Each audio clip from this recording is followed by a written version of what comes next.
it's a funny word, composer. It has a lot of weight to it. But the way I like to think of it is I'm just adding another voice to a story. I'm another actor. I'm another director.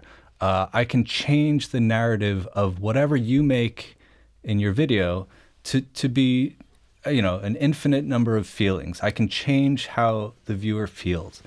And that's my job, and that's what I do. Hey there, and welcome to episode 2 of the Small Pocket Podcast, the podcast all about video production and ways to boost your online video presence. I'm your host, Will Corcoran. In this episode, I spoke to a composer that I've been following for years, Alex Weinstein. Alex has composed some of my favorite commercial tracks. We discussed the DeLorean from Back to the Future. Alex shows us how he creates a music track from scratch, and why TikTok and music seem to be a match made in heaven. If you're a content creator or marketing manager, and if you've ever wondered how to improve your music workflow, or have ever been interested in what goes into creating music behind the scenes, then this podcast is for you. So let's get into it. So Alex, can you just tell me again about how you installed your studio? Just quickly, give me the cliff. Yeah, I don't know. I just put up a few things. It's not that interesting. So yes, I'm in the garage of my house, and when we bought the house, it was just a raw space. The floor was almost in crumbles. It was just a crappy old garage, and I don't know how to renovate anything. I wish I knew. I don't. I play guitar. I don't renovate. So I found a guy through word of mouth. I live in a town full of musicians, full of creative people. And I found a guy who does handiwork. He'll tile your bathroom. He'll put up light fixtures. He's like the guy you call. Before he did this handiwork, he was the head engineer, sound engineer, at Sony Studios in New York City. I live just outside of New York City, and when he was at Sony, he built studios for Mariah Carey, for Michael Jackson, for like the biggest names in music, and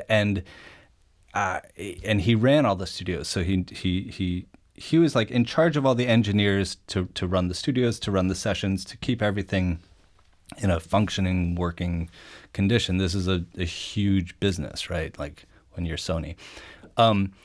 So apparently he gets burnt out.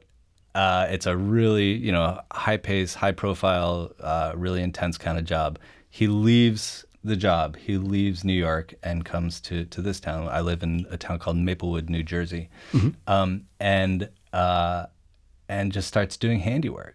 So I approach him and I say, "Hey, I hear that you're the guy. I hear you've got experience," and he says, "Sure, let's do it." And so what he taught me is that the main goal is to soundproof the room. We have to keep the sound vibrations from leaving, because this is a tight community in that my neighbors are right there. I mean, like right there and then right there. And having just moved to the neighborhood, I thought that my loud music, I should do everything I can to not offend my neighbors, right? Like I want to keep my neighbors. So he taught me about what's called decoupling. Decoupling is the idea of separating the sound from two things. In this case, the walls are built in a normal construction. You would put drywall on top of your studs. You drill right into the studs. In this case, we line the studs with essentially springs. They're long aluminum tracks, and these are almost floppy.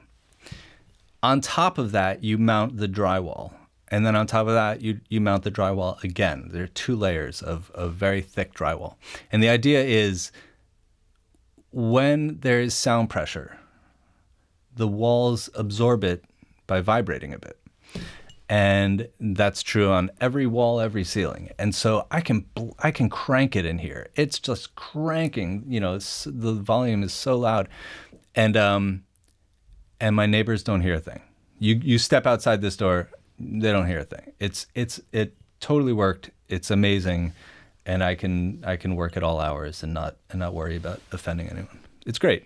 Does it work the other way as well, where a sound can't get into the room too? Or It does. It's not as effective, to be honest. I mean, there are lawnmowers and there are, construction that I hear, and I'll have to adjust my recording to sort of make it work. But for the most part, it's as good as it could be in the studio I'm in right now. A lot of studios are compromises. Like the last studio I was in New York, it was in a basement, and the basement was just dingy and gross, but it was so quiet. It was like, subterranean. You didn't hear anything. The insulation on either side was literally like just foundations and probably some sort of bedrock. It was amazing. But there were mice and there were cockroaches and like, you gotta sort of make it work. It's all compromises. Just out of interest, if you do get noise coming into the studio, do you ever just say, let's just roll with it and I can try and remove it or deal with it later? Yeah, a lot of the times. Yeah, definitely. It's a pain in the butt, like going back and removing things in post is hard. But it can be done. There's also, like if I'm recording, it depends. Sometimes a client is looking for something very intimate, very, very quiet, like it's just so perfectly quiet. In that case, you will absolutely hear a pin drop in a bad way, and hear every lawnmower, every dog bark. But if it's a guitar in a band or an orchestra and I have to put down some drums, you won't hear it. Okay, that's cool. Nice. Yeah. And a composer.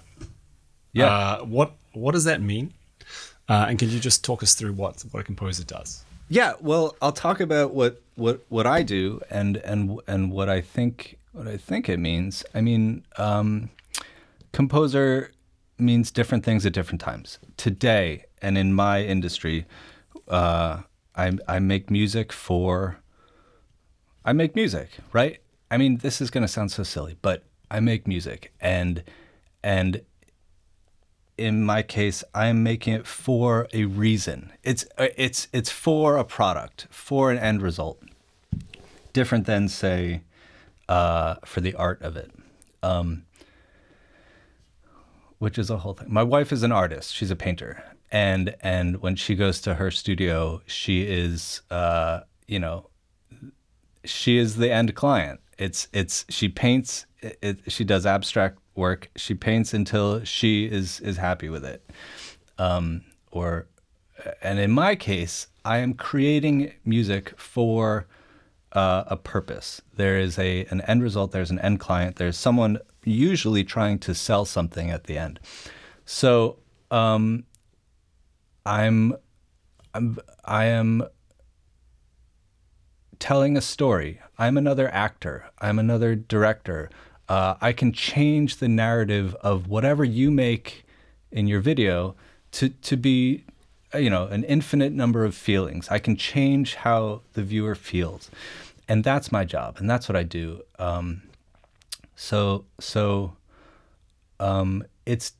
It's a funny word, composer. It has a lot of weight to it, but in the way I like to think of it is, I'm just adding another voice to a story.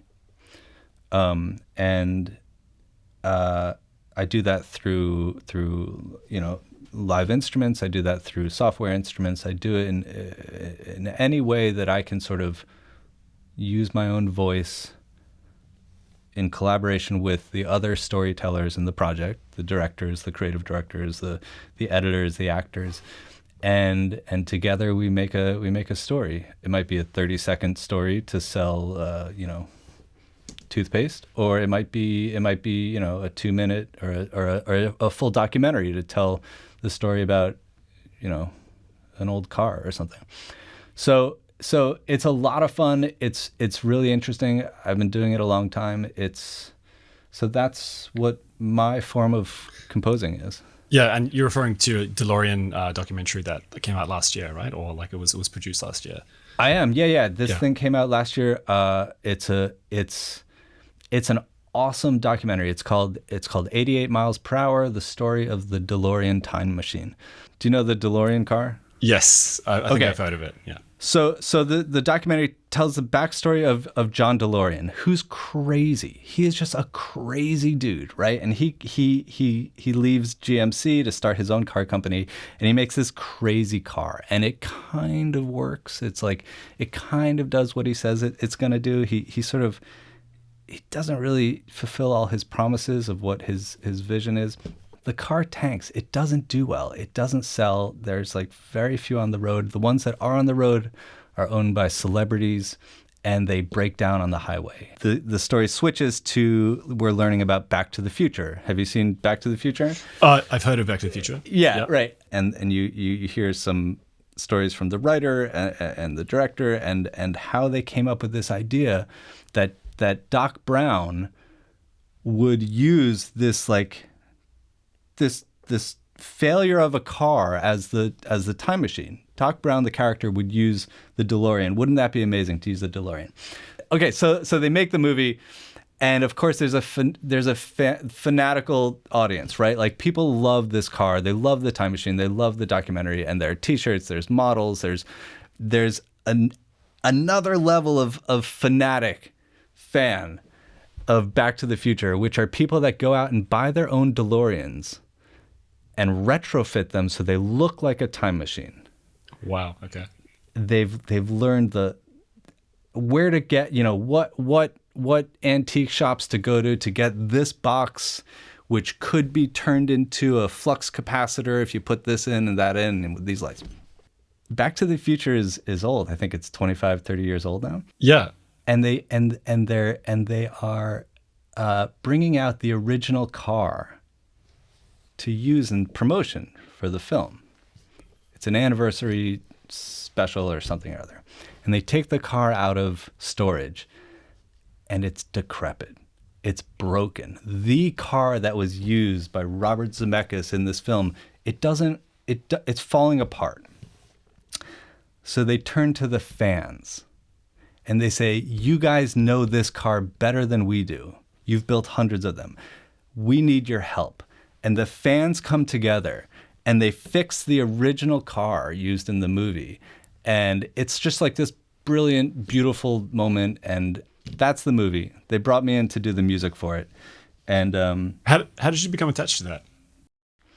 I've been, one of my old friends was the director. We've done a lot of car documentaries together. It's for an organization that they document old cars. They say it's part of our culture, that these cars are part of our collective culture, and we should document them. Was that a documentary called the Cannonball Run? Was that you as well? Or? Yeah. Cannonball Run, or I don't know what the title was, but yeah, we did a documentary on the Cannonball Run Lamborghini, which was hilarious, and it was just awesome. We did a bunch for older hot rod cars, the culture of from the 1950s where people would modify their cars to be faster and go do street racing and outrun the cops. You got a lot of old timers just talking about the good old days. So yeah, we had done a bunch of those, and then there was this bigger project, which was the DeLorean one. Where it was long. It's a feature-length documentary where the others tend to be shorter. So it was a really great project because I'm like an 80s kid and I grew up on Back to the Future, and you're taking a cue from the movie. We're not going to redo the movie music. We can't. We're not, we want to sort of emulate it or come close to it or give that feeling of it. So here, wait, I'm going to play you. All right, so this is the soundtrack for this documentary. I'll play the opening track, just the music, so you can get a sense of it. We are sort of, or I'm trying to build something that sounds like time travel, that winks to this epic, anthemic original score from the movie, but it's not. It's going to be. I want to make it my own thing. So here's that track. I'll play you just a little bit of it.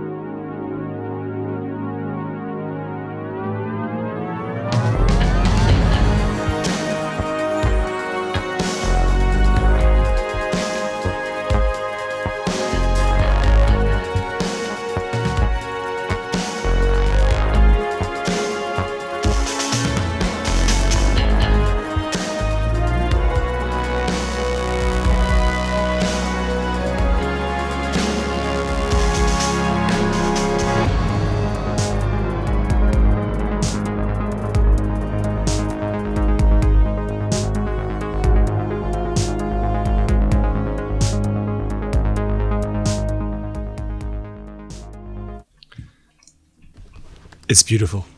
Thanks.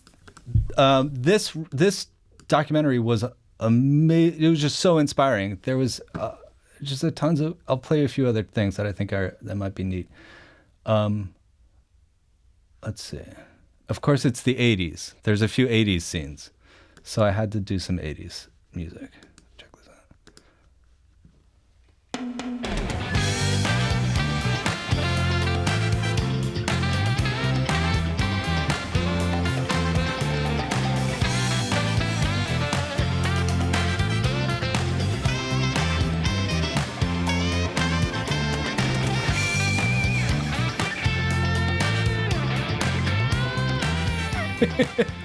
That's like your Huey Lewis and the Blues. Exactly.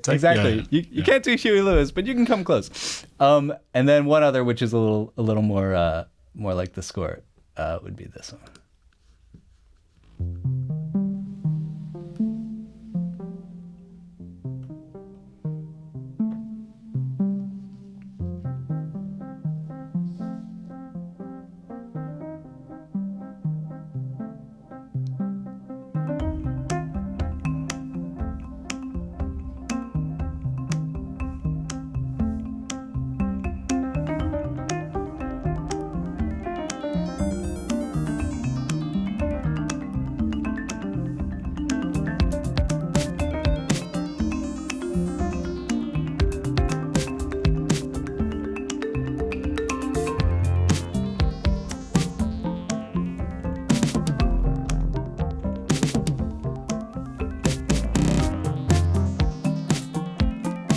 So that kind of meanders around. Yeah, so this is kind of like we're investigating, we're sort of like getting a closer look, we're sort of progressing the story forward, or what's the... Yeah, a lot of documentary stuff is this filler. It's just stuff underneath people talking. And so we're taking all the sounds, sort of like building a toolkit of sounds that we can use, across the entire film. In this case, it's just a lot of synths, a lot of analog synths, pokey things, but also elements with your hands. I'm using my hands. I'm using, guitars. Here's some strings.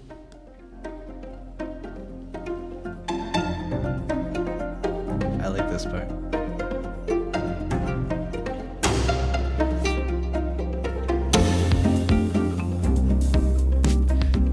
So I like to do that a lot, where we're using sounds from so many different sources, like things that shouldn't go well together. They making them work together, electronic plus acoustic, trying to get that to sort of be a cohesive thing.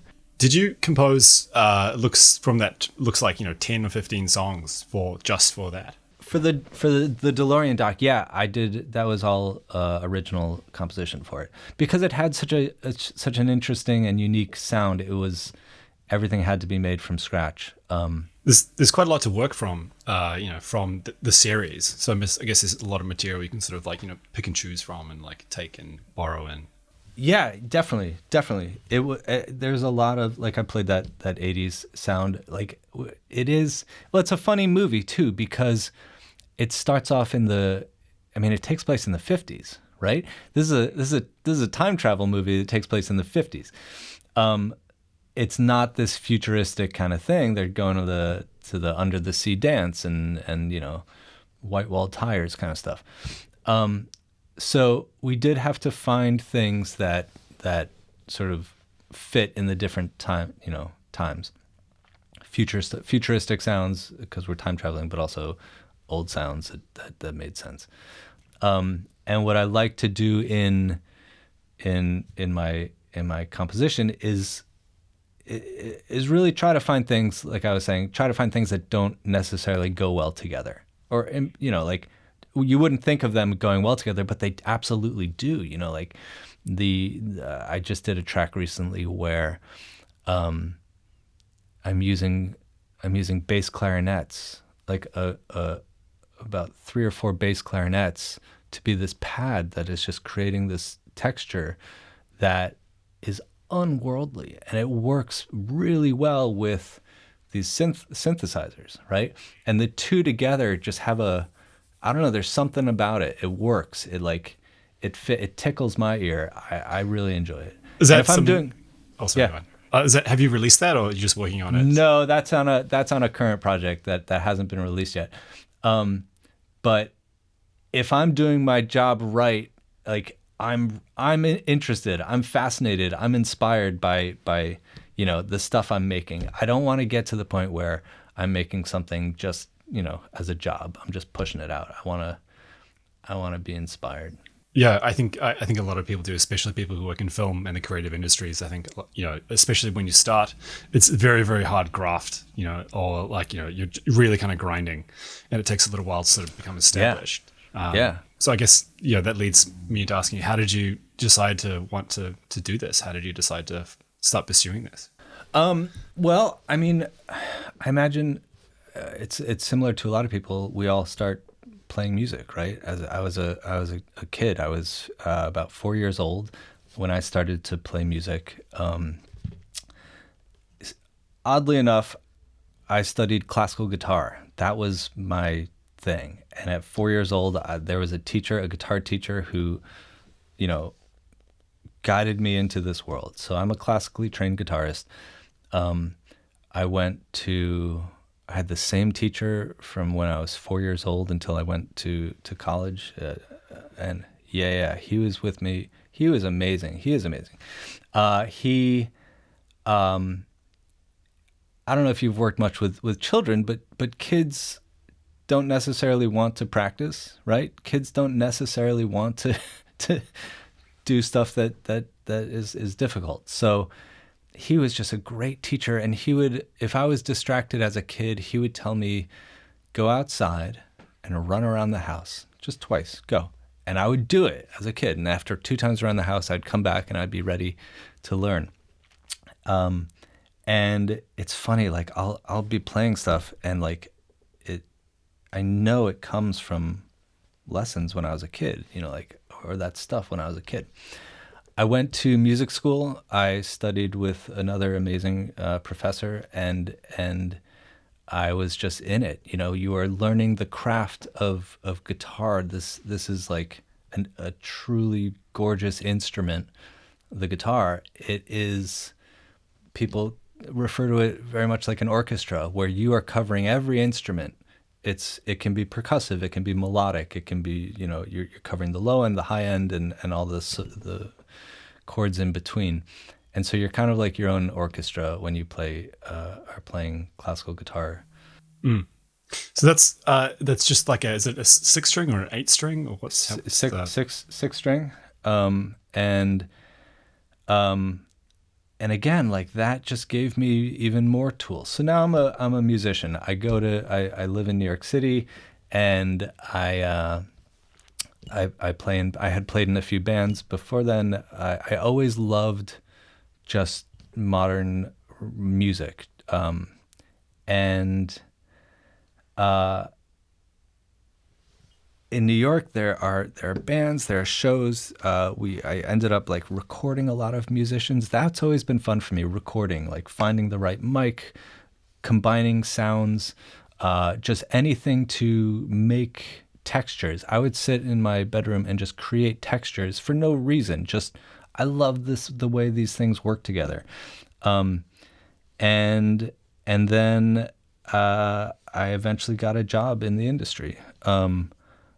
My family is actually, they always were in advertising. My father ran his own ad agency for years when I was growing up. My mother was also in that world. She was an editor for an agency. And so I always had this idea in my head about commercials, that this was a thing that people made. Like you only know what you know, and you know what you know because you're exposed to it from the people who raise you, right? So when I was about, I had a few day jobs, but when I was 30, I realized if I had made a lot of records on my own with friends, in apartments and whatever we could do. I did a little touring. And then I hit 30, and I remember thinking, if I'm going to do this for a living, I have to do that now. Now is the time. So I left my day job, and I I just remember watching TV thinking, all the music I'm hearing on TV, I can do this. I just know it. I know this is something that I can do. So I called around. Turns out there's a whole industry of people who make music for commercials. Like, who would have known? And I called up a few places, and I said, here are all the records that I've made, and here's what I can do. And they very quickly gave me a job. And I sort of learned that industry. So that was working for another company. And after about 5 years, I just went out on my own. And so I've been running my own music. We call it a music house. I've been running my own music house for about 10 years now. And I guess which are there other artists in the sort of commercial space that you look to as sort of inspirational, or like sort of have sort of helped, inspired you throughout the time you're learning? Commercial music is funny because, like we were talking about, you're selling toothpaste, right? I mean, I use that as an example. We sell much cooler things, and the videos you're making are selling much cooler things. But it's just the idea. So it's not exactly it doesn't lend itself to the most interesting music. It serves a purpose, and that's always been a problem for me because what I'm inspired by are artists, by records, by film scores. And again, I'm drawn to the people who are using these real human sounds. Do you know John Bryan? John Bryan is a producer and a composer. He was just a huge influence on me when I was younger. He's just amazing. Guitarists, I was always into Bill Frisell. These are people who are making music that just, I don't know, it just sort of like, it's so emotional and it's so intimate. It's like, when I think of film composers and film scores, they're huge. These are big, epic things. And I'm always drawn to people who it's almost like a bedroom sound. They're really close. They're really intimate. It's just like very, very close. So certainly like Mark Mothersbaugh does that. He does a lot of the Wes Anderson work. Alexander Desplat also, Wes Anderson stuff. It's accessible music, but the emotions are so heavy and so strong, and I'm drawn to that all the time. In the artist world, Madison Cunningham is an artist that you should absolutely check out if you don't know her. She's doing the same thing. She's a guitar player, a songwriter, and it just kills me. It's like her stuff is just outrageous. Again, like the tones, the sounds, oh my God, she's great. So it's hard for me to find, or I haven't necessarily gone to the commercial space for inspiration. I go to the films. I go to the artists. So I think there's a few very influential people who think that music is like the ultimate form of art. I think I remember watching like an interview with Taika Waititi talking about film, comparing it to like a painting, and saying that film is one of the few pieces of art where like it should be accessible to everyone, and everyone should you don't have to explain a film to someone for them to understand it. Yeah. Do you think it's a similar thing with music where like it's sort of like it can be highbrow, but it should still be accessible to people at the same time? Yeah, I mean yeah, definitely, of course. If that's your goal, I mean, there's some pretty obscure music out there that is just really not accessible, but it serves a purpose. Like, it is inaccessible for a reason. But yes, I'm drawn to music, and I try to make music myself that everyone can connect to, that should evoke emotions out of the most number of people, that connects. And Yeah, and there's thought behind it when you're creating something for again, like for a purpose. It's a supporting role in what I do. A lot of it is this. It's this conversation. It's an introduction. The song is. This is gonna sound weird, but it's the way I think. It's like the song is a person, right? Like you're introducing yourself to the listener for the first time. They're coming from who knows where, and all of a sudden your video is now on the screen. There's an introduction. You're saying, hey, this is who I am. Here's my key, here's my tempo, here's my feel. I just want to sort of gently go in there, and then we're going to develop. We're going to go on this journey together. We're going to, go somewhere together, and then we go somewhere together, and then we might change our voices a little bit, and then we're going to, say goodbye. And it was really nice meeting you. And so yeah, it should be accessible, but there's also this intent. I'm doing it intentionally. I'm trying to present it in a way where I can meet you for the first time and take you on this trip and then say goodbye, and hopefully you'll come back for another. It's kind of weird and kind of crazy, but that's how I think about it. No, I think that's the soundbite we're going to use in the intro. That's perfect. Amazing. One question I did have was, you said music is a way of opening yourself up to a person, quickly, and then just sort of understanding where you're coming from very fast. Yeah. I remember watching some of the early Sandwich videos and just being blown away by the score. I was like, man, this video is absolutely nailing the tone of the video from the very first second, just from listening to it. So I guess how would you define your style, and how would you sort of if someone said to you what kind of music do you make, how would you tell them quickly, or what's the It's so funny because I'm going to go back to the story about this garage. Getting this guy to come in and soundproof. He's soundproofing, he is literally sweating over soundproofing this studio to the best he possibly can with our materials and budget, right? We've gone months. We've gone months building this thing. We're caulking every seam so there's no air leak. We don't want the sound to get out. We don't want to disturb anyone. And where we could have gone a certain level of sound reduction, we're doubling it. We're just doing everything. And in the project, he goes I've never heard what kind of music you're making. Can I hear what you do? And I said, yeah, sure. And I threw on whatever piece I was working on at the moment. It was probably for a sandwich job. And it's deedle, deedle, deedle, deedle, the quietest little pokey boop, boop, boop, boop, boop, boop, boop, boop, boop. And he looked at me with this look that's what we're soundproofing for? That's what he was expecting, something huge, really pushing him. So yeah,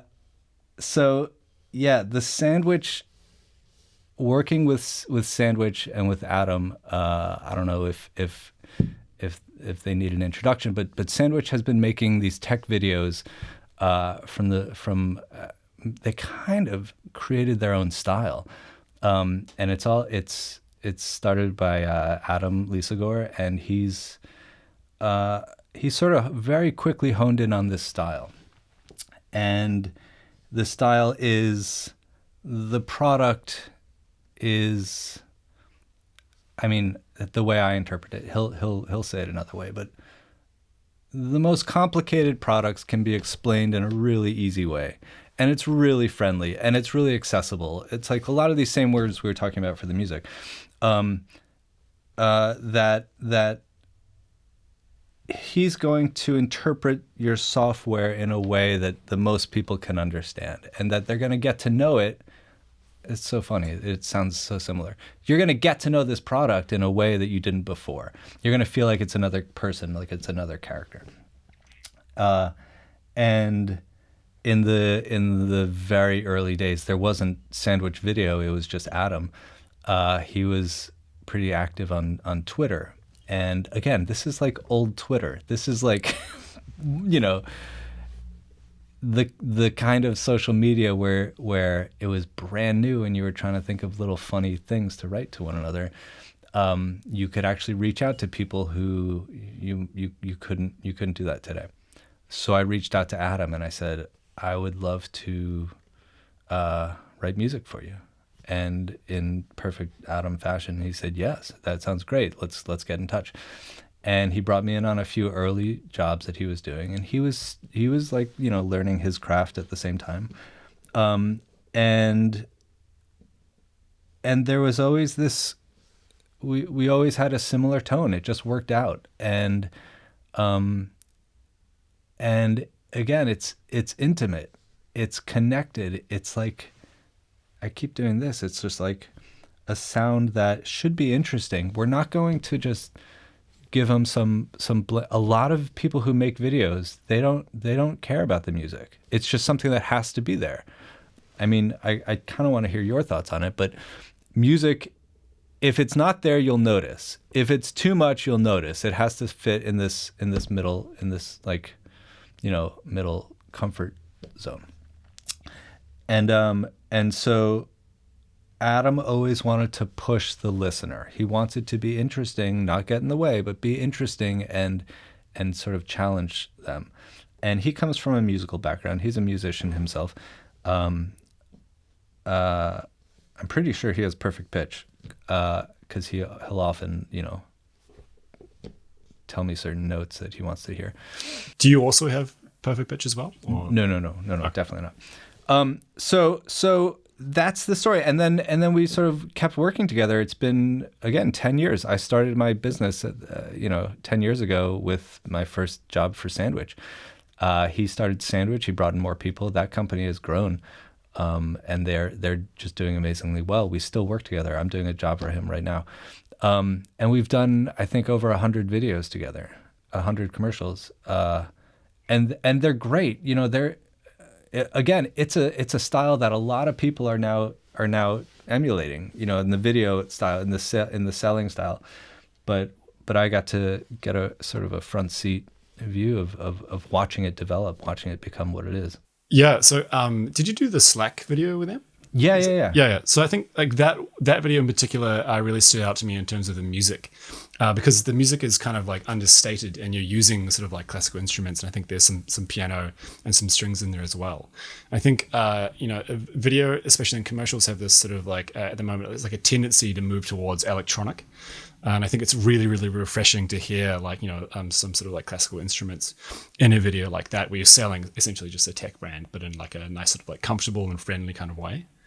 Could you like maybe just break it down or like give us a few steps of how like, you know, that sort of comes together, or perhaps? Yeah, I would love to. Yeah. Okay. The Slack job came when it was the height of the pandemic. We were all on lockdown, and they had figured out a way to send remote gear to their clients, and the clients would film themselves, and you know, like everyone was on lock. There was no contact, right? So I don't know how it works. You'll know how it works, but it was like they needed a proof of concept. So that was this Slack video. We're going to send gear to our employees. The employees will film themselves, and then we'll put it all together in post. Here is the first thing I wrote for that job. And when I get a job, what I'll do is I will do a sketch. A sketch is just, here's an idea. I don't know if it's good. I don't know if it works, but it's my idea. I'll spend, you know, maybe a few hours on it. I'll give you 2 or 3, sometimes more sketches. These are broad strokes.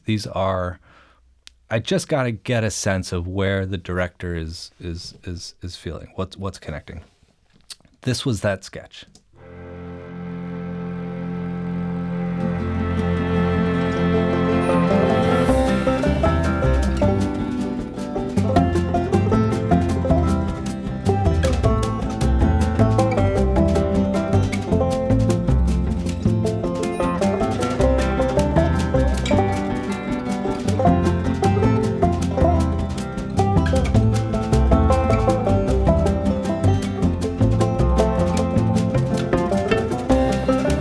And again, the sketch is like, what do you think of this? Adam jumped at it. He was into it. And then it's my job to take that sketch and develop it into a full song that works. It lifts at the right moments.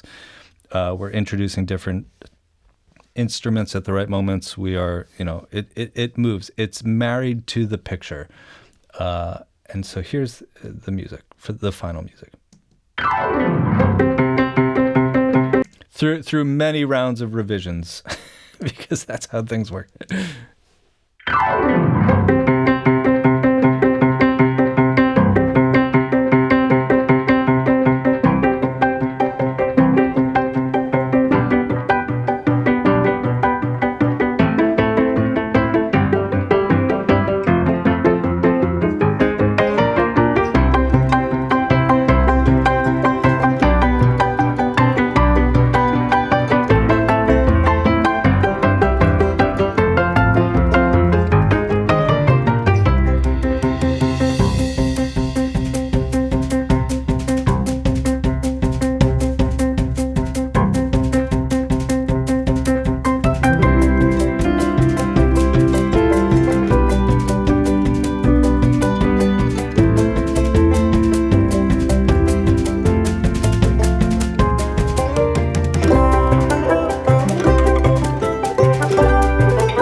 So yeah, there's a lot of instruments happening in that. There's and if you go and watch the video, there it's all timed, so every person gets their own sound. So there's a lot like there's banjos, there's mandolins, there's pizzicato strings, there's some mellotron strings and melloton voices. It was really fun, and that core idea does come from the sketch, right? If you go back and listen, it's the same thing. Now we're just sort of repeating that sketch, but changing it to keep everyone interested, to sort of keep that connection. But yeah, that was a fun project. And again, it's like in the middle of the pandemic. I mean, I work by myself all the time, but there was an excitement about the project. There was an excitement about this idea, this remote, sending the gear and getting it all together. And then in the video, there's a little cameo of me and my kids in the background. I have to go back and have a look. Yeah, it's fun. They had a good time. Yeah, it was really fun, and it all came together. I'm really proud of that piece. And you played all of the instruments in that piece? Yeah, that's me. Wow. Okay, that's amazing. It's a lot of fun. I really enjoy it. That's a good piece. That's the piece that I would play for people if they were like, "What do you do?" Right? It's that and the DeLorean stuff. That's what I do. Yeah, and just in terms of how that comes together, in terms of like the process is very collaborative, and you said it's very iterative as well. What is the direction notes coming back to you from that? Like, oh, we're a little bit more playful, or we like maybe a little bit more of this, or. Well, it mainly starts with that initial set of sketches. What I'm doing is I'm saying, let me know if I'm in the right universe, right? So a client will say, of the 5 universes you gave me as an example, I like this one. So already we're like on the same page, or at least hope on a similar page. Then comments will be, it needs more energy. Man, our edit is just so slow. We just need some help. Like, can you give it a little energy? Can you just, I don't know, whatever, whatever you need to do.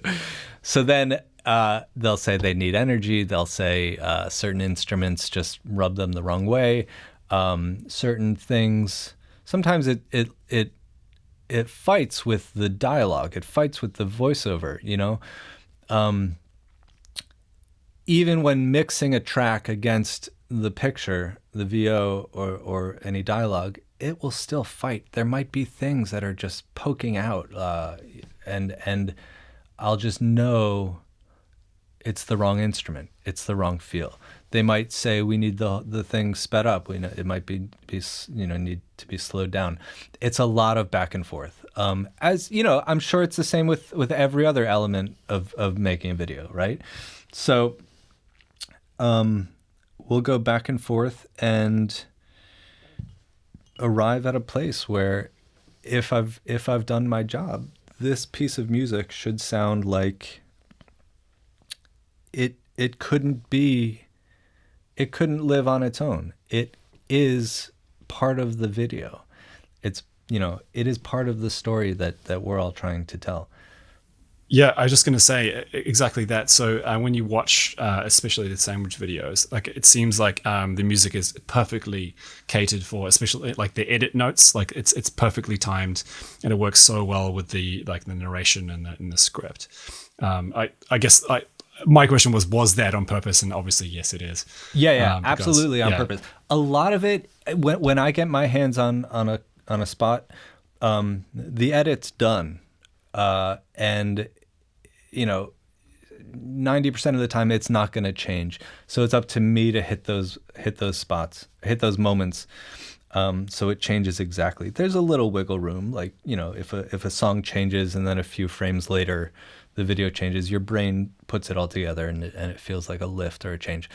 But for the most part, I use certain tricks, certain things to make it feel like the song is going to switch at a natural point in the composition.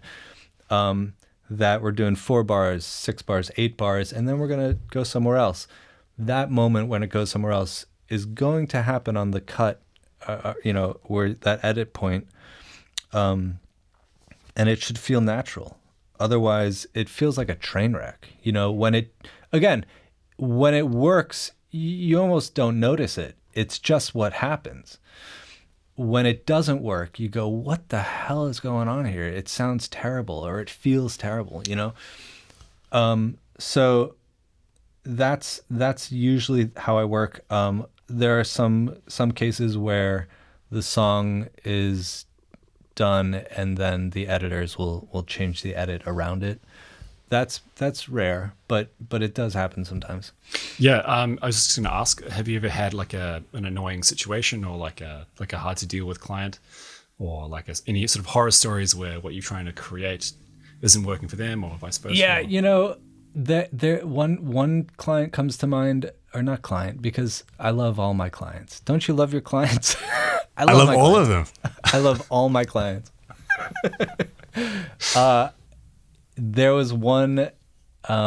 This is for a big company, and the CEO of this company was they were having an event. CEO is going to come out on stage. It's the big, like, bring out the boss kind of moment for one of their annual new product or sales event. I don't know. And they said the CEO loves Metallica. He just is crazy about Metallica. Right? Can you do a track that's like, kind of like Enter Sandman, like Metallica? And I go, yeah, I can do that for you. But like, are you sure? Do you really, you sure you want like an Enter Sandman Metallica? This is a big event. This is like high profile. Are you sure you want this? They go, yeah, he loves it. He's going to love it. He's going to freak. And we bring in this guitarist, Gretchen Menn. She's like a shredder. And like it, and I say to her, we're building like kind of like a heavy metal track for this guy. And she goes, really? Are we really going to do that? I go, you know what? Let me check.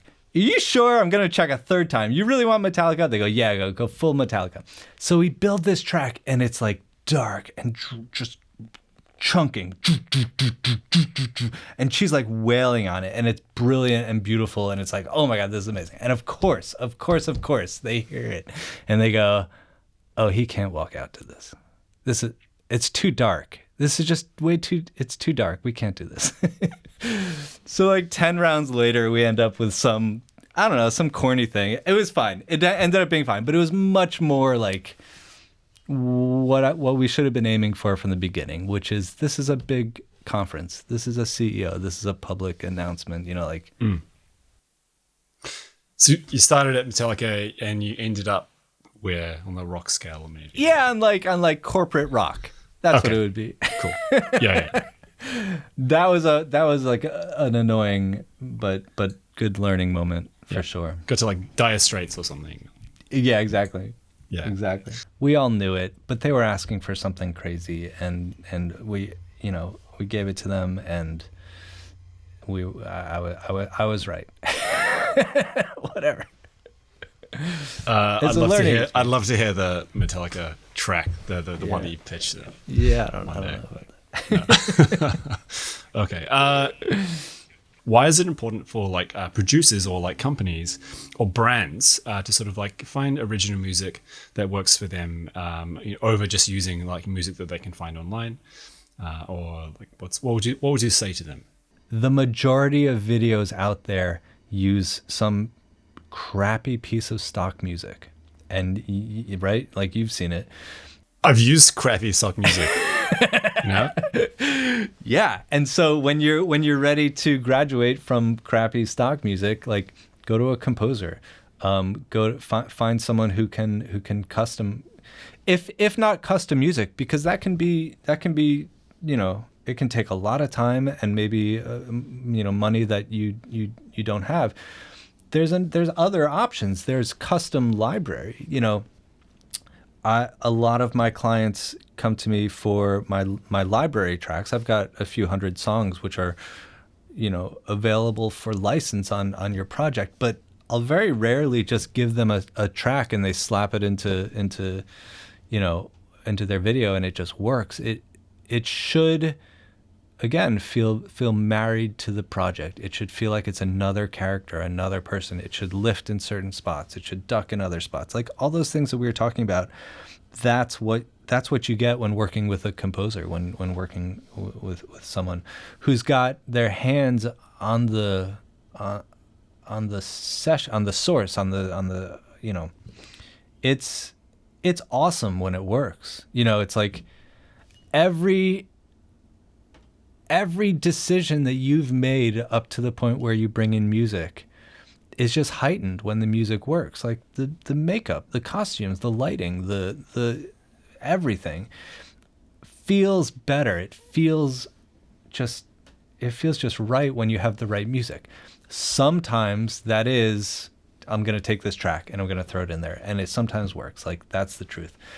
But the majority of times it needs a person to make it work. It's not going to work on it. It rarely works on its own. So yeah, that's my pitch for using real live composers is like, it's the attention. It's putting attention and care and heart and soul into your project. Yeah, it makes the viewer feel like someone cared about it. Yeah, definitely. And do you have like any sort of measure of success that you sort of like grade yourself? Like you think, hey, look, after the person watched this, they were whistling the tune as they're walking out of the studio or something, or what's the... Here's my measure.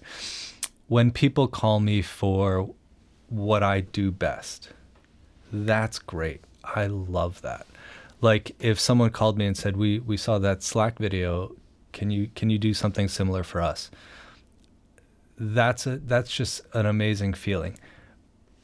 In my past, people would say, we don't care what you do. This is what we want. And that sucks. or maybe, or maybe I can learn something from it, which I'm open to. But you know, that's my measure of success. People coming to me for what I do. That's great. I love that. That's a great measure of success, I think. What are your top 3 tips for working with a composer? Or another way of phrasing it is that what do you wish people asked you when they were working with a composer? What do you wish they asked you before they started the project? Or I love it when clients really care about the music, even if that means that my job is a little harder, even if that means there's more rounds of revisions. I want them to care. I don't want them to just hand it off to me and say, you're the guy who cares about music. Make it work. Of course I do that, and of course it's a job, it's a gig. But I love it when they're invested too. Again, it's a collaboration. We're on the same team. We're creating something together. So I would say that's really important. That's what I really enjoy working with people. I love it but as far as tips, when you're approaching a composer, bring references, bring the music that you love, or that you're cutting your spot to. Most of my jobs have reference music in it. Again, another sign of success is when I am the reference track. That's awesome, because I know where that came from, and if that's where you are, if that's your world, I got you, man. So yeah, when you're working with a composer, bring tracks, off of records, off of other commercials. It doesn't matter. Giving them a good direction is really important. And again, music is one of these things. It's really hard to talk about music. It's just really hard. And so if you do it in the medium, I want something organic and upbeat and has lots of twinkling elements. That doesn't mean anything. But if I play you this track, then that means something. Of course, that is my job to sort of interpret those words and put it into music. But yeah, that's what I would say when working with a composer. I want them to be, involved. I want them to care about it. I want them to be a part of the collaboration. I would love it if they brought references and told me what's working and what doesn't work. They may have gone 3 rounds with the client and the client's been listening to this track and it's not working. I want to know that. I want to know that this style is not working. And then, that's really it. I enjoy the collaboration. I keep using that word. It's a big part of what I do. I want to build something together. How long does the process take, just from start to finish, on average? If you want original music, it can take a few weeks. Again, I don't know how a lot of composers work. I know how I work, which is, here are some sketches. Here are these universes that I want you to choose from, and then revising those things might take another week. So yeah, about 2-3 weeks for an original score. If you are customizing an existing track, which is a lot of my work, that might take a week. Again, we're going to do the homework. We're going to throw these songs against your picture, see what works. When you find one that works, I will customize it and make it work. That's about a week. And then there's the really fast version, which is client needs something by tomorrow morning. We'll go through the library, we'll find something, or they'll do it on their own, and they pick a track and they tell me a budget and it's done, So I do try to offer a lot of different options of how people like to work, because there's a lot of different ways that everyone else works. The future of music industry going. Have you thought about, things like how AI is going to affect the industry perhaps? Or, how it's going to change over the next, 15 years or? Yeah, it's kind of, you can sort of hear it, like you feel it knocking on the door, right? Like AI is everywhere. I'm not necessarily afraid of it because, I mean, it's not something that we should be afraid of. It's going to be another tool like everything else.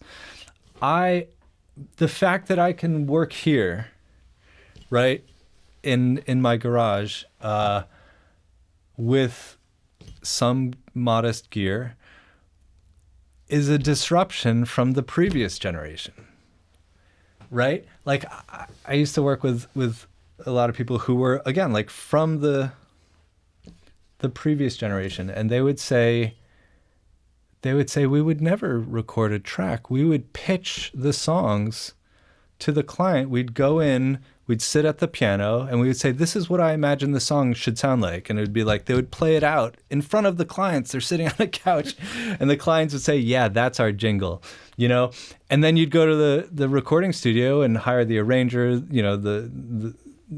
all the people involved, the orchestra, the arranger, everyone, to create this thing. Crazy budgets, crazy process.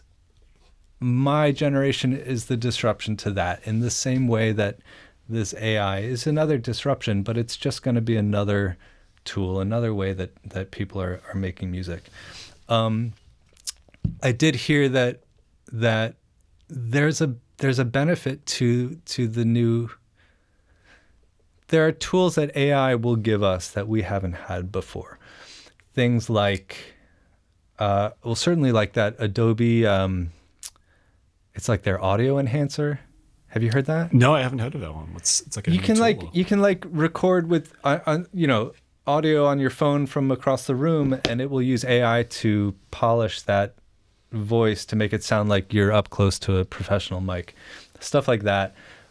Things like other tools or plugins that might be able to emulate, vintage gear in a way that we haven't been able to do before.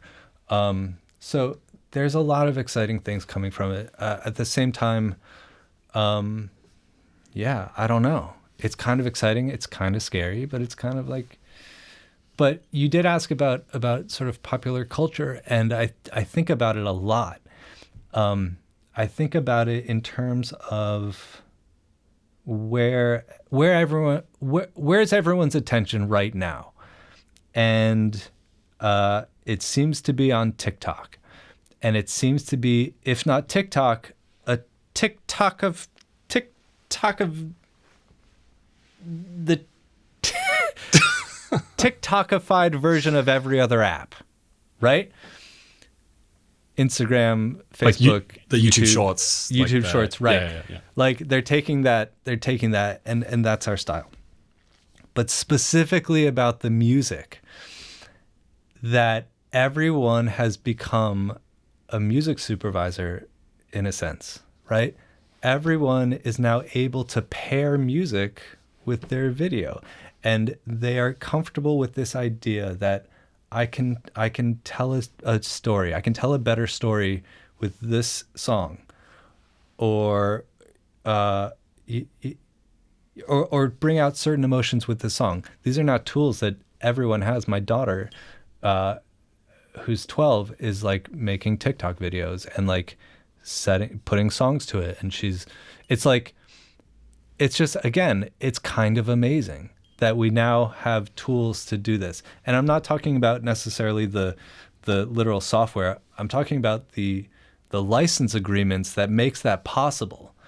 That someone says, I can use a Jay-Z track in my video, right? About whatever, like, those are some deals that we have no idea about, but it's now a tool that everyone uses, and every app has followed suit. That on Instagram, I mean, 7 years ago, I had a video of my kiddo like just jumping up and down, having a blast, jumping on her bed, and I set it to AC. There was AC/DC playing in the room. She was like rocking out, and it was a funny moment. And 7 years ago, that video got taken down because you can't do that. You can't use AC/DC and today it's different. You would absolutely be allowed to do it because it would say on the bottom of the screen, like Back in Black by AC/DC, and there would be that whole thing. So it's really interesting to see today's, just the popular culture is learning about how music can tell their own stories. It's fascinating. Yeah, I think the way that artists are being discovered as well is also changing. People are being discovered because of TikTok. That you watch a TikTok video and you just think it's like some sort of pop song they've added to it, but really, this is being watched hundreds of millions of times, and this person's, people are checking them out and downloading their music and it's like, following them because of it. I've followed artists because of TikTok videos that I liked. Yeah, I didn't think that was going to happen to me, but it did. I was like, what is this? This is silly. And then you hear a track in a video and you're like, I like that, so it does happen. But. Yeah, it's amazing. It's terrifying, but it's amazing. I have gotten a lot of good out of TikTok. It's certainly, there's tons of crap and there's tons of terrible, things, but yeah, the music, it is built for music. The whole concept of duetting someone, adding to their music with your music, and then together you're creating this band that never could have existed before. That is brilliant. I love that. I think it was a TikTok video. It was like the Weatherman. It was like a ship song that people used to sing on the ship as they were traveling to New Zealand to deliver like seal fur or something. Yeah. The song's called The Weatherman, and like people sang it, and then like they re-recorded and listening, like adding their own voice to it, and it became like a quartet, and then like an eight people choir, and it was quite amazing actually. Yeah, I love that. Right, and you get different branches of the same tree. You get to see where it goes and how different people add to it. Yeah. I think it's really great and really cool. And you're on TikTok yourself? I am. Yeah, I tend to use it. I'm feeling it out. It's a tough nut to crack, but I tend to do a lot of guitar stuff on TikTok right now. Yeah, after follow you. Yeah, it's fun. I really like it. So just a last question is, do you use analytics at all, like to sort of influence your music writing, or perhaps identify a trend, or maybe go back through your library and see which parts of the songs people are listening to the most? Or the short answer is no. The longer answer is I know what works, and I know what people have been using, what song people have been using the most. At least from the library. And when I work with a specific client, again and again, I know what they like and what our history has been. So it's not analytics in that sense, but it is like calling on my experience and our history together to know what works. The most licensed song from my library is like a, here, I'll find it. It's like the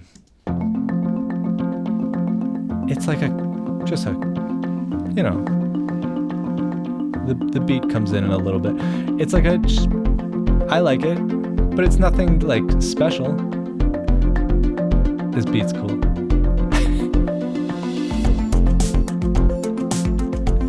Right? Like this could go on like hundreds of just corporate videos.